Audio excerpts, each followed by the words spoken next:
Thank you, Erica. It is time to take a coffee break, and we're starting with a dad's viral revelation. Yeah, this is a dad from Florida who documented what it cost him to take his family of 5 to Disney World. Okay. And it's leaving people speechless. Now, he said he paid nearly $1,400 for just one day at the park. I believe that it. included tickets, parking, meals, snacks, souvenirs. That wasn't travel? No, the video has nearly 8 million views, so this is kind of how it breaks down. $30 for parking, $974 for the tickets alone for a family of 5.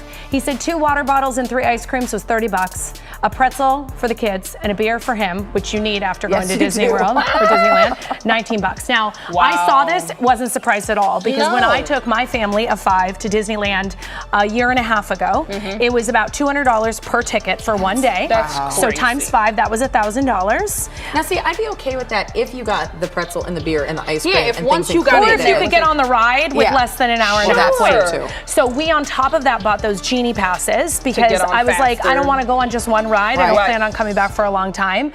I will say we got into the park early and got a lot of stuff like before noon when it starts. But I mean, you really do. It's like you almost feel like it's a mortgage payment to go there. I am interested, though, to see kind of how this plays out, because you think about like concert tickets. Yeah. Right after the pandemic, everybody's going to concerts. There are a lot of shows this coming summer.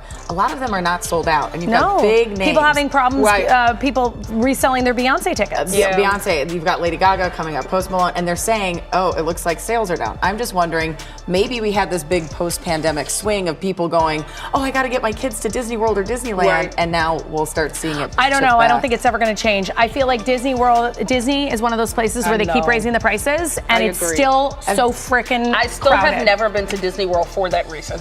Well, it was so you know, expensive. I've been to honestly, I'm like, without kids, I wouldn't go either. Well then. I had a good time. I know plenty of people do. A new study reveals that nearly 80% of characters with disabilities in TV shows were played by able-bodied actors. Interesting. And of course, we've talked about this before. I brought it up because we do live in Hollywood, and we talk about representation, how representation matters.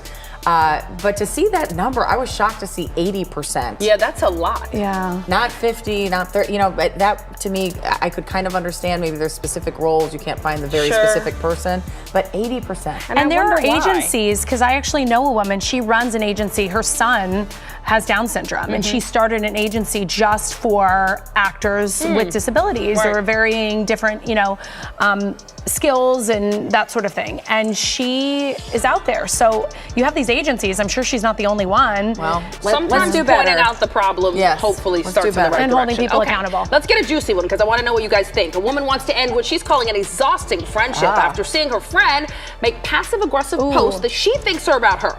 Okay, so this 27-year-old woman writes to about the friend on a forum. The woman says she's married, she has an autistic child. She says her friend is engaged but doesn't have kids. The poster says she doesn't reply for hours or days to her friend because she's busy with her own life, and she tries to respond whenever she's on the phone. She says she doesn't answer her friend for 24 hours this time, and then she checks her friend's Snapchat, and the friend posted a story saying people who ignore you until it suits them to talk to you are not worth your time or friendship. She thinks it's about her, and here's why I am not on her side. If you had time to check Snapchat, then you should have texted your friend back. Yeah, no, I agree with that. I think she's one of those who's trying to be like, I have too much to do, my life is more important, I don't have time to answer you. But I also think like the woman shouldn't be going to Snapchat to be passive.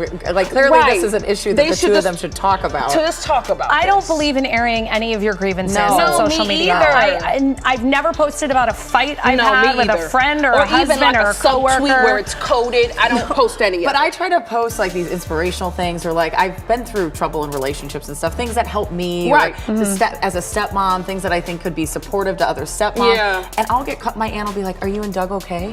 What was that post about?" Yeah. And I'm like, "It's not always. Sometimes about it is. you. Sometimes it's about other things." It also doesn't sound like a great friendship. That's what I was going to say. You know? Honestly, you're both a mess and both in the wrong. So either talk to each other and figure it out, or let the friendship go. And that is today's coffee break. We'll put it on social media so y'all can see it. Let's get over to Chris Holmstrom to see what's coming up on the 10 at 10.